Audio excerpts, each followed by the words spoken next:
Praise the lord అండి. Wish you happy and prosperous new year. అందరు బాగున్నారు కదా? కొత్త సంవత్సరం కదా, చాలా సంతోషంగా ఉన్నారు కదండి. పాత సంవత్సరం అంతా కూడా దేవుడు కాచి కాపాడి ఈ నూతనమైన సంవత్సరంలో మనల్ని నడిపించి ఉన్నారు. మరి అందరిని బట్టి కృతజ్ఞతాస్తుతులు చెల్లిస్తూ ఉన్నారా? కృతజ్ఞతాస్తుతులు ఖచ్చితంగా చెల్లించాలండి. దేవుడు ఎంత గొప్ప దేవుడు కదా. మన జీవితాలని దేవుడు చక్కని రీతిలో మరి ఉంచుతూ ఉన్నారు.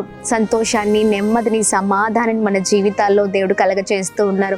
అయితే కొన్నిసార్లు దేవుణ్ణి విడిచిపెట్టి మనం బ్రతికి ఉన్నాం కదండి. గడిచిన కాలం అంతా దేవుడు చేసిన మేలను మర్చిపోయి మరి చాలా భయంకరమైన జీవితాన్ని జీవించాం. జీవితాలు మారట్లేదు. సంవత్సరాలన్నీ కూడా గతించిపోతున్నాయి. ఒక సంవత్సరం పోతే మళ్ళీ ఇంకొక సంవత్సరం వస్తుంది. ఇలా అన్ని సంవత్సరాలన్నీ కూడా మరి మన జీవితాల్లో తొలగిపోతున్నాయి. అంటే ఒక సంవత్సరము దాటుకొని ఇంకొక సంవత్సరం అలా 2024 సంవత్సరానికి మనం నడిపించబడి ఉన్నాం. అయితే చూడండి, ప్రత్యేకంగా ఈ నూతనమైన సంవత్సరంలో నూతనమైన డెసిషన్స్ అనగా తీర్మానాలు మనం తీసుకుందాం. నూతనమైన తీర్మానాలతో మనం ముందుకు సాగుదామండి.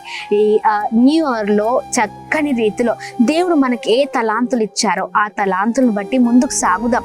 చక్కగా ప్రభు నామాన్ని మహిమపరుద్దాం.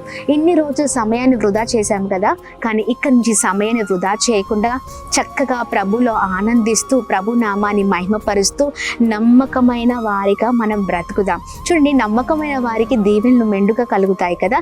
నిజమే. మరి నమ్మకంగా ముందుకు సాగినప్పుడు దీవెనల చేత మనం నింపబడుతాం. ఈ నూతన సంవత్సరంలో చక్కని రీతిలో ప్రభు నామాన్ని మహిమపరుస్తూ మనము మన కుటుంబాలు ముందుకు సాగుతూ మరి ఎంతగానో దేవుని కృతజ్ఞతాస్తులు చెల్లిద్దాం. ఈ నూతన సంవత్సరము నూతనమైన కార్యాలతో మనము ఈ నూతన సంవత్సరం ప్రారంభించుదుము గాక. అలాగనే దేవుని దగ్గర నుంచి నూతనమైన మేళ్ల చేత మనం నింపబడదుము గాక. Praise the Lord. God bless you all.